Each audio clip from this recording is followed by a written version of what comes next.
देश में आजादी को 77 वर्ष विस्तृत हो जाने के उपरांत भी देश के सबसे बड़े प्रदेश के माध्यमिक विद्यालयों में कार्यरत लाखों वित्तविहीन शिक्षक समान कार्य के लिए समान वेतन न मिलने से बदहाली और भुखमरी के कगार पर हैं। इन विद्यालयों में कार्यरत शिक्षक पूर्ण योग्यताधारी होते हुए बेरोजगारी की प्रतिमूर्ति के रूप में इस लोक कल्याणकारी कही जाने वाली सरकार में भी असहाय और मजबूर है।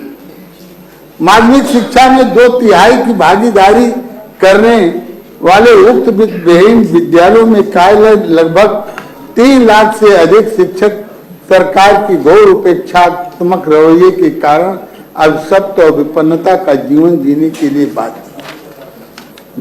इंटरमीडिएट शिक्षा अधिनियम की धारा 7 कह के परिवर्तन के उपरांत भी अर्हताधारी शिक्षकों के परिवार भुखमरी के निम्नतम श्रेणी तक पहुंच गए हैं।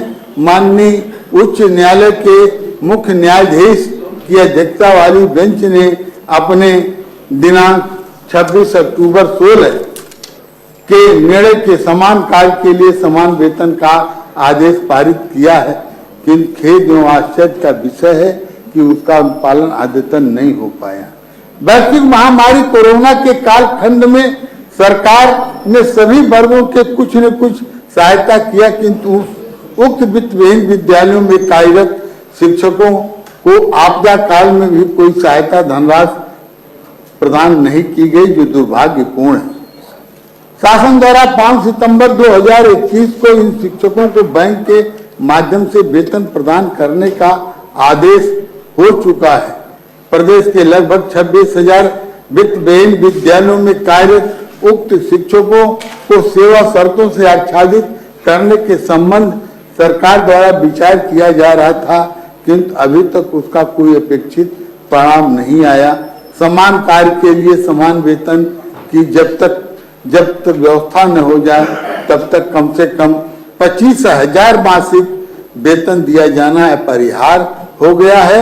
आजादी के अमृत महोत्सव कालखंड में इसकी अविलंब घोषणा करना लोक कल्याणकारी सरकार के लिए सर्वथा उचित होगा।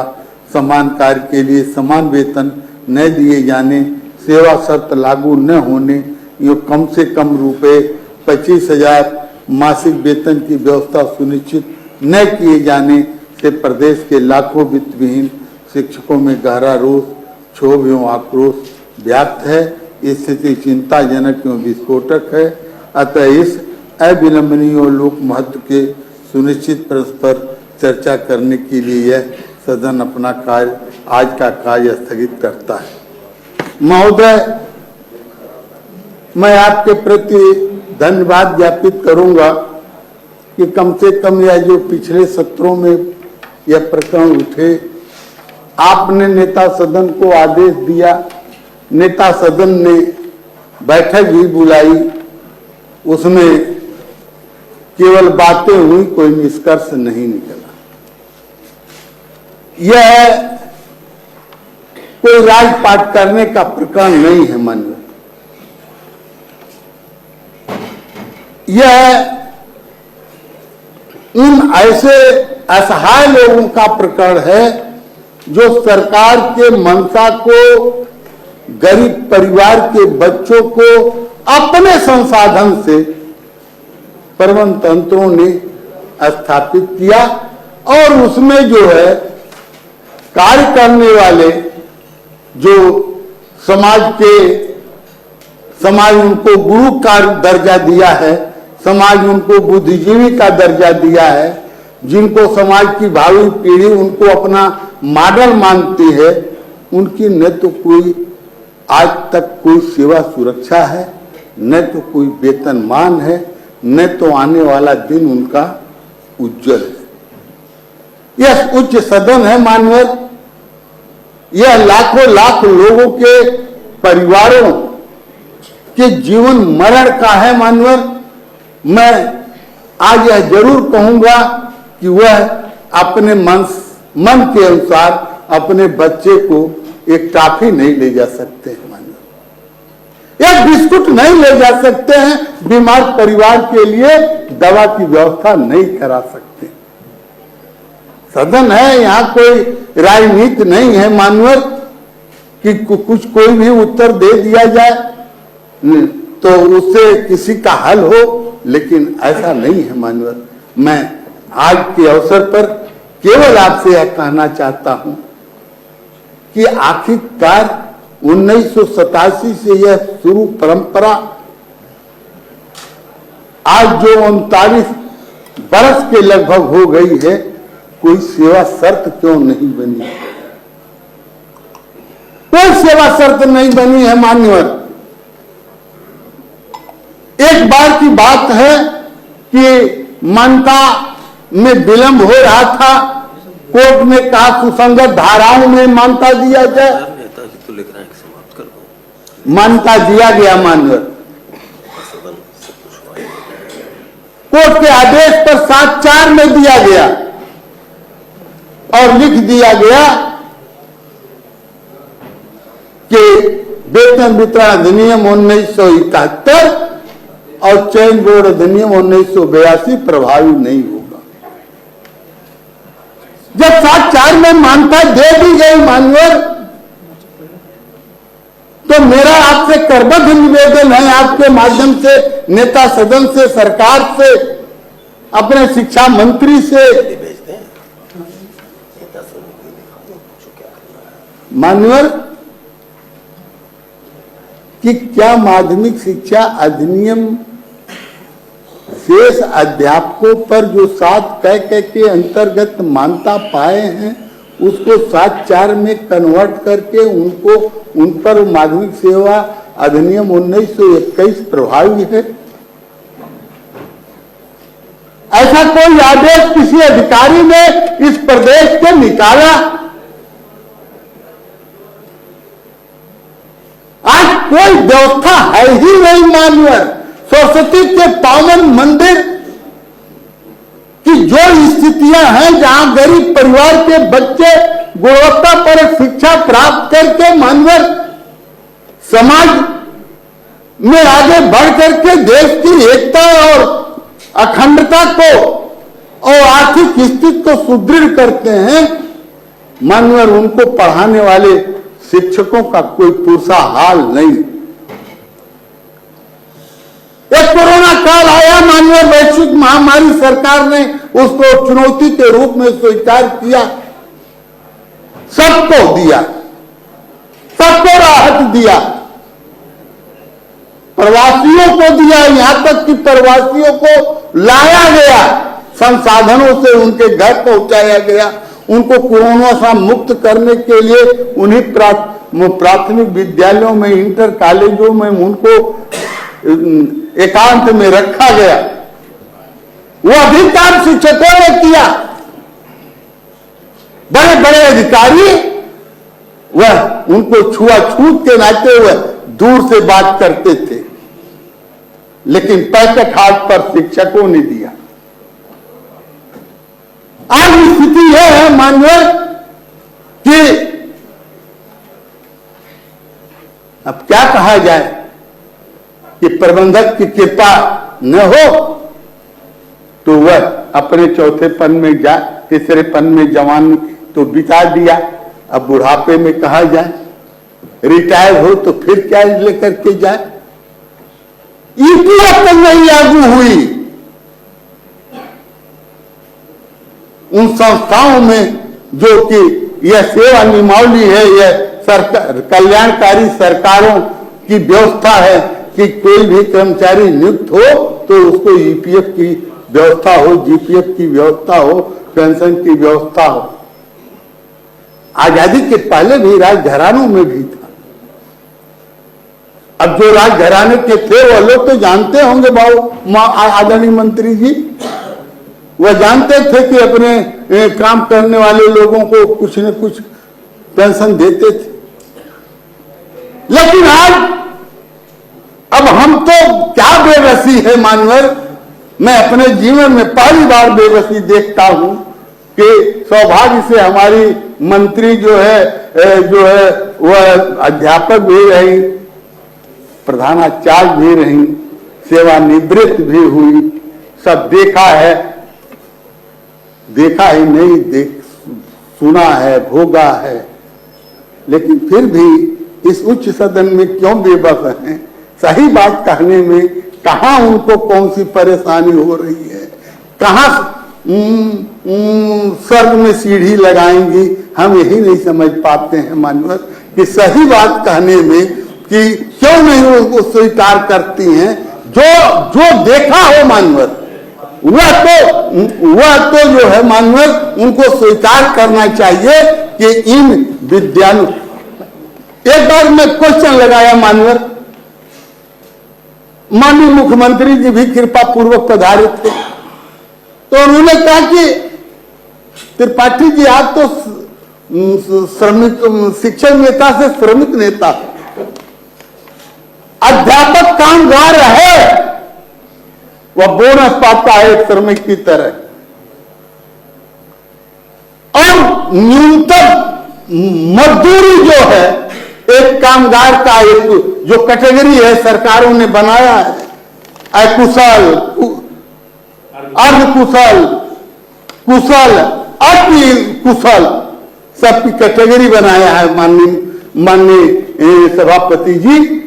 तो हमारा तो यह बगैर था कि यदि वही हो जाता तो कम से कम हम अपने सीना तान करके, अपने और हाथ जोड़ करके अपने मंत्री, अपने सभापति, अपने नेता से कहते कि कम से कम वही दे दीजिए जो 25,000 रुपया आता है एक अति कुशल श्रमिक का जो है मानदेय, वही आ जाता, तब भी तो कम से कम उनके जीने का कोई रास्ता निकल जाता। मानवर मैं आज के अवसर पर मैं बड़े विनम्रता के साथ, बड़े गुहार के साथ आपसे अनुरोध कर रहा हूं कि इस पर कोई हल हो मान्यवर, इस पर यह न हो कि यहाँ कोई राजनीति है, कोई सत्ता मिलने वाला है, या हम सत्ता से किसी को बेदखल करना चाहते हैं या सत्ता में आना चाहते हैं। राज हमको नहीं करना है मान्यवर।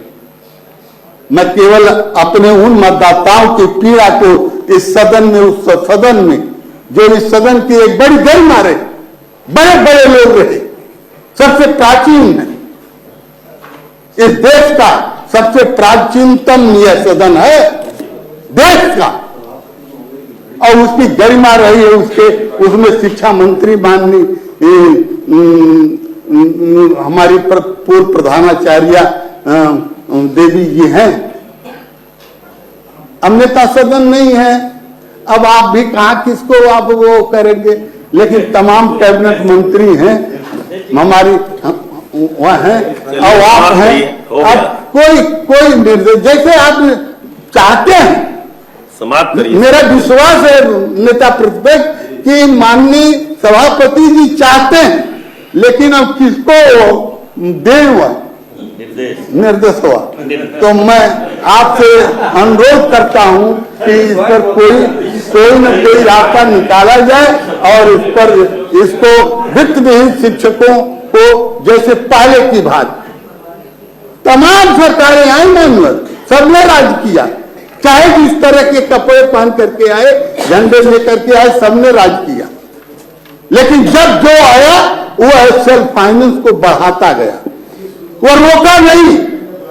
कोई हाई स्कूल खोला, कोई इंटर खोला, कोई डिग्री कॉलेज खोला, तो कोई विश्वविद्यालय खोला, कोई मेडिकल कॉलेज खोला, कोई इंजीनियरिंग कॉलेज खोला। समाप्त करिए। तो मैं समाप्त कर दे रहा हूं मानवर, आपका हुक्म हो तो यदि आप कोई स्पष्ट निर्देश दे दे तो जब तक इस सदन में रहूंगा तब तक यह प्रकरण निस्तारित हो जाएगा, तो मैं बोलबा नहीं करूंगा मानवर, इसको लईबे नहीं करूंगा, बस आपकी कृपा हो जाए। बहुत बहुत धन्यवाद मानवर, इस पर रोक करके, यह बहुत संवेदनशील है मानवर, यह प्रकरण जो है अविलंबनीय है, लोक महत्व का है, सुनिश्चित है, और उनका प्रकरण है जो इस समाज के सबसे पिछली पंक्ति की, जो दीनदयाल जी के अंत्योदय की परिकल्पना है, जो लोहिया जी की दवाई और पढ़ाई की भावना से हैं, जो अंबेडकर साहब के समता मूलक समाज की अवधारणा से लगते हैं, उनको जब जो अमृत सेन ने कहा था मानवर कि इस धरती से गरीबी तभी दूर हो सकती है जब एक एक बच्चा गुणवत्ता परक शिक्षा प्राप्त करेगा। नई शिक्षा नीति बनी मानवर, बाल शिक्षा अधिकार अधिनियम 2009 हुआ, उसमें लिखा हुआ है मानवर कि योग्य और पूर्णकालिक शिक्षक से शिक्षा प्राप्त करने का मौलिक अधिकार बच्चे का है। लेकिन वह भी किसी ने कहा होगा कि जब तक शिक्षक भूखा है, ज्ञान का सागर सूखा है। मानवर बहुत बड़ा संवेदनशील प्रकरण है और यह कल्याणकारी सरकार है जो 75 वर्ष लोग नहीं कर पाए, सब कर दे रही है। इसको करने में कौन सी बड़ी बेजान लग रही है, ये कुछ न कुछ एक हल निकालिए। बहुत बहुत धन्यवाद मानवर, इस पर हो सके तो आप चर्चा करा दें। माननीय मंत्री जी। सभापति महोदय, माननीय सदस्य, कोई भी प्रश्न करते हैं तो गुहार जरूर करते हैं, तो उस गुहार को जी नहीं, मैं क्या कह रही हूँ, हाँ सुन लीजिए, आप परेशान मत होइए। सुन लीजिए। हाँ, निर्वाह कर रहा हूँ। त्रिपाठी जी, अरे त्रिपाठी जी सुन लीजिए। सुन लीजिए। अरे आप सुन तो लीजिए। हाँ सुन लीजिए। अब आपको गुस्सा कैसे आ गई? आप तो सबसे ज्यादा हमसे सेवा लेते हैं और आपको गुस्सा कैसे आ गई?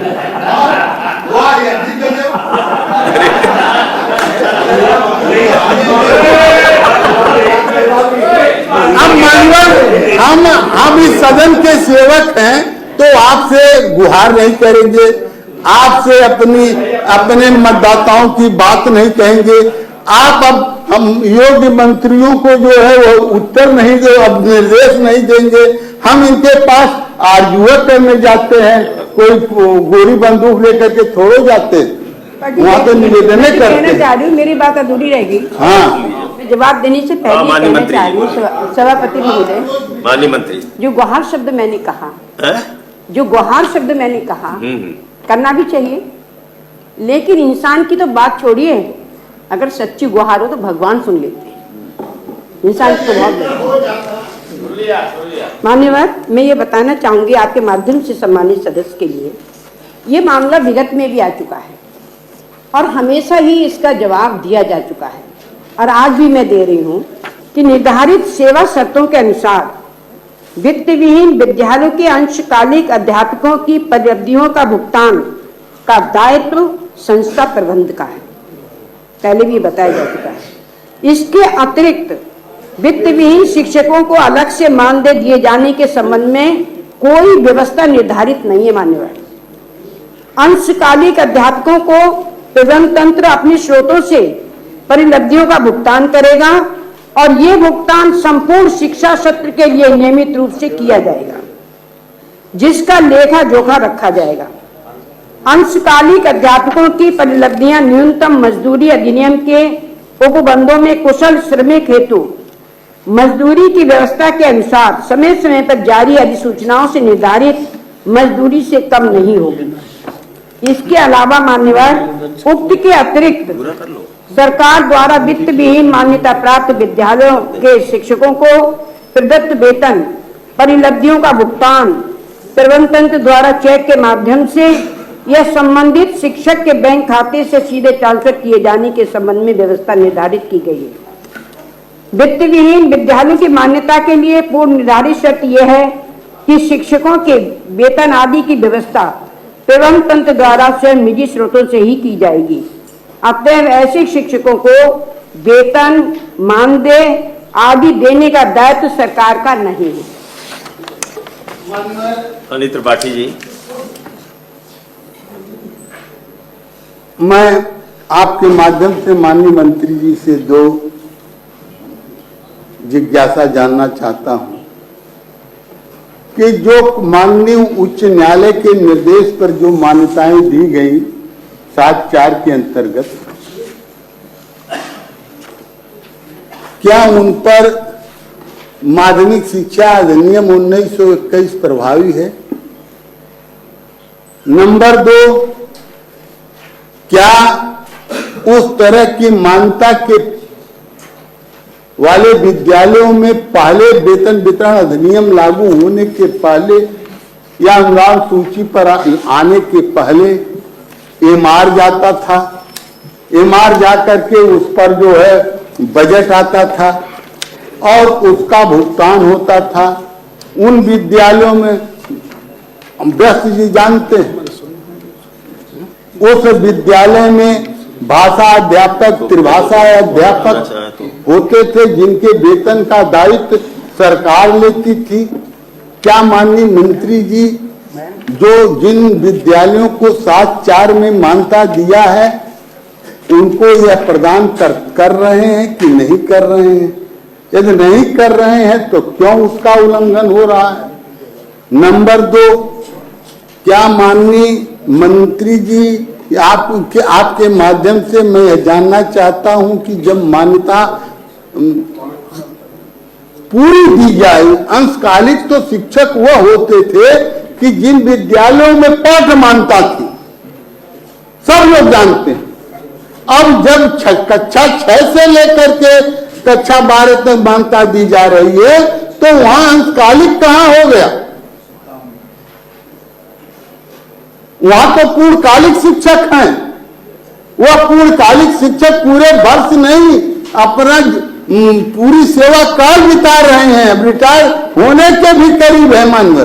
तो क्या माननीय मंत्री जी जो स्वयं मान्यता दिया, यही माननीय मंत्री जी ने, इनके पहले नेता सदन जो थे उन्होंने दिया, क्या उसमें 7/4 से मान्यता प्राप्त विद्यालयों के शिक्षकों पर माध्यमिक शिक्षा अधिनियम 1921 और उसके बाद जो वहां जो एमआर जाता था, एमआर की व्यवस्था है, मैनेजर्स रिटर्न के अनुसार धन दिया जाता था और वह देने की व्यवस्था करेंगे कि नहीं करेंगे?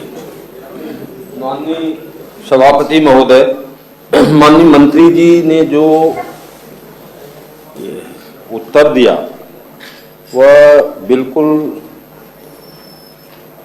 गैर कानूनी और असंवैधानिक, गैर कानूनी और असंवैधानिक उत्तर जिन अधिकारियों ने लिखा, लगता है कि अभी वो 3 वर्ष पहले मैं अभी जिंदा। मैं इस बात को माननीय मंत्री जी से कई बार कह चुका कि अपने अधिकारियों को जरा सचेत करिए कि अधिकारी कुछ पढ़ना लिखना भी जाने। अरे इस विषय पर बोलिए। विषय पर बोल रहा हूं मानवर। जब हमारी मान्यता इस सदन द्वारा इंटरमीडिएट एजुकेशन एक्ट की धारा 7 क में थी और वह चेंज करके माननीय हाई कोर्ट के निर्देश पर इस सरकार ने 7/4 में कर दिया। जब 7/4 में कर दिया, एडेड की जो धारा में यह मान्यता भी चली गई तो अंशकालिक सब तो खत्म हो गया अपने आप। अब तो हम मूल धारा में 7/4 में चले आए और जब 7/4 में चले आए तो हम पूर्णकालिक शिक्षक में चले आए और आज भी रिपोर्ट माननीय मंत्री जी दे रही हैं 7 क की अंशकालिक शब्द का प्रयोग कर रही है जो है। इसलिए मैंने ये शब्द कह दिया मानवर जो है कि आज भी जो है ये गैर संवैधानिक जो है बात जो है सदन में हो रही है जो कि नहीं होनी चाहिए।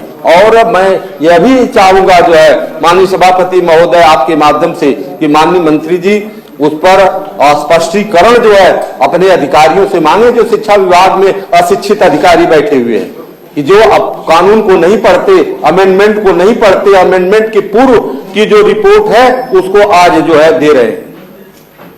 एक चीज, दूसरी चीज जो है मैं माननीय सभापति महोदय आपके माध्यम से ये कहना चाहता हूं कि शिक्षा, सुरक्षा और चिकित्सा जो भारत के संविधान में जो व्यवस्था है यह इस पर जो है सरकार को पैसा खर्च करने का अधिकार है और हम उस सदन में बैठे हुए हैं जिसको कानून बनाने का अधिकार है। तो इस पर क्यों नहीं जो है विचार किया जाता है कि जो लोग हायर क्वालिफाइड हैं उनका जो है qualification BA, BEd, MA, BEd, MSc, BEd, PhD तक है, और वह 2000-3000 में किस तरह से अपनी व्यथित जिंदगी को व्यतीत कर रहे हैं। एक जैसे स्वर्णिम काल की बात जब सरकार करती है तो हम तो वित्तविहीन से आए हैं मानवर, मुझे समझ में नहीं आता कि ये स्वर्णिम काल और स्वर्णिम युग कहां पर है। जो शिक्षा में 80% भागीदारी दे रहा है और माध्यमिक शिक्षा का भार जिस पर 80% है, वो आज इस महंगाई के युग में 2000, 3000, 4000 रुपए महीने पर काम कर रहा है। और काम क्या करता है? अपना काम नहीं करता है, वह समाज को शिक्षा, समाज को दिशा और राष्ट्र का निर्माण करने का काम करता है। और वह इतना क्या चाह रहे हैं? उन्हें इतना पूछना क्या है? इतना व्यथित है महोदय। पूछना क्या है उनसे? पूछना है यही मानवर कि इस पर सरकार गंभीरता से विचार करे और इस पर यह मामला जो है संविधान से जुड़ा हुआ है, और इस पर जो अमेंडमेंट आना था वो अमेंडमेंट भी आ गया जो है 7(4) में सारी मान्यताएं पे चली गई और पूर्णकालिक शिक्षक हो गए। हम एडेड की धारा में आ गए जो है, तो एडेड को आप 1 लाख देती हैं, 1.25 लाख आपकी सरकार देती है। तो जो वित्तविहीन हैं और 1000-2000 वाले हैं, 4000 वाले, इनको कम से कम जीवन यापन करने भर जीविकोपार्जन भत्ता के रूप में जो माननीय हमारे त्रिपाठी जी ने कहा वो उतना या तो उतने दिया जा, और नहीं तो एक उदाहरण मैं दे दूं माननीय सभापति महोदय जी, एक उदाहरण बहुत छोटा सा। समाप्त करिए। समाप्त है, हम तो जब बोलेंगे तो श्रीमान यही समस्या है, यही समस्या हम जानते ही हैं। समस्या यही है ना। खाली त्रिपाठी जी बोलेंगे तब समाप्त नहीं रहेगा, और लाल बिहारी बोलेंगे तो समाप्त रहेगा। नहीं, तब भी समाप्त।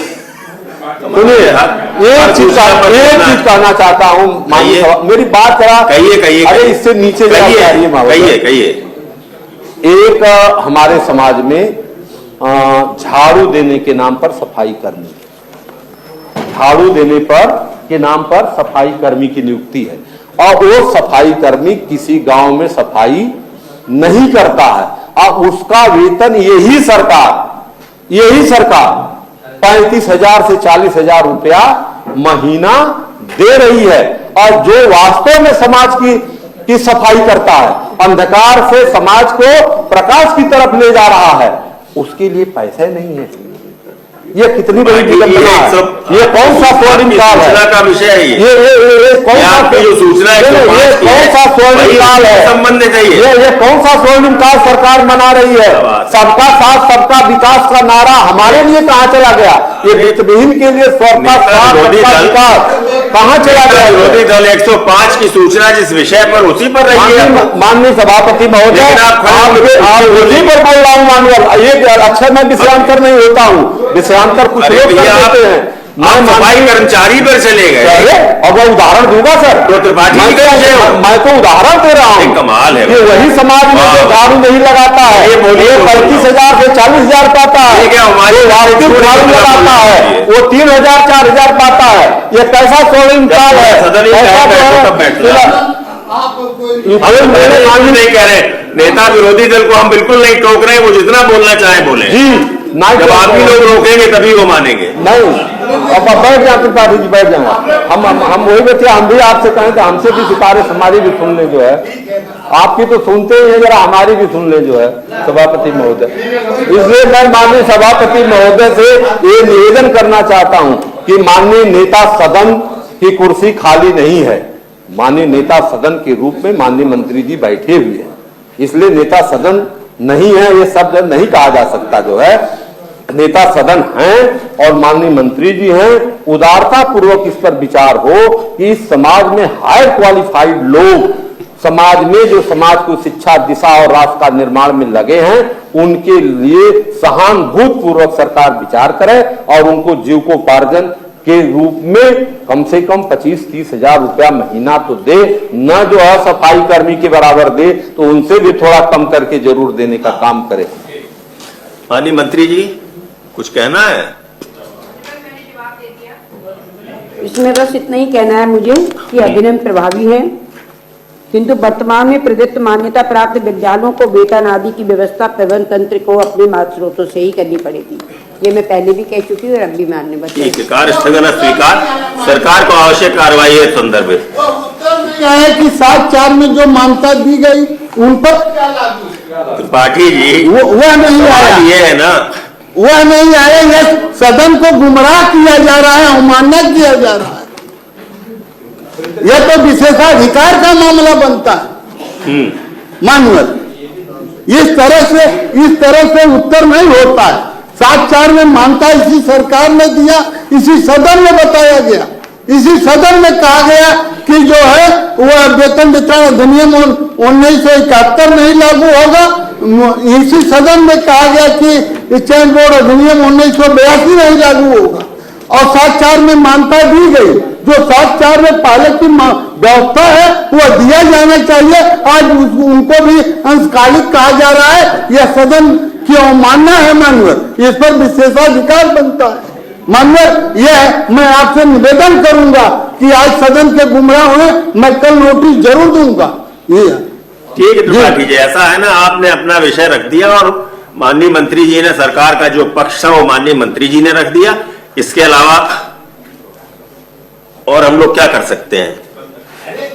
आपने अपना पक्ष रखा, सरकार ने अपना पक्ष देख रहा रखा। है, पूरा प्रदेश देख रहा है, आपसे न्याय की उम्मीद है और मानवर आप करते भी हैं, तो कम से कम यह तो कुछ व्यवस्था हो कि ऐसे लोगों के प्रति जो है जो अपने स्वीकार किया गया है उसका आप बोलते हैं तो नेता विरोधी दल को लगता है कि आपको क्यों बोलने दिया जा रहा है, उनको खराब लगता है।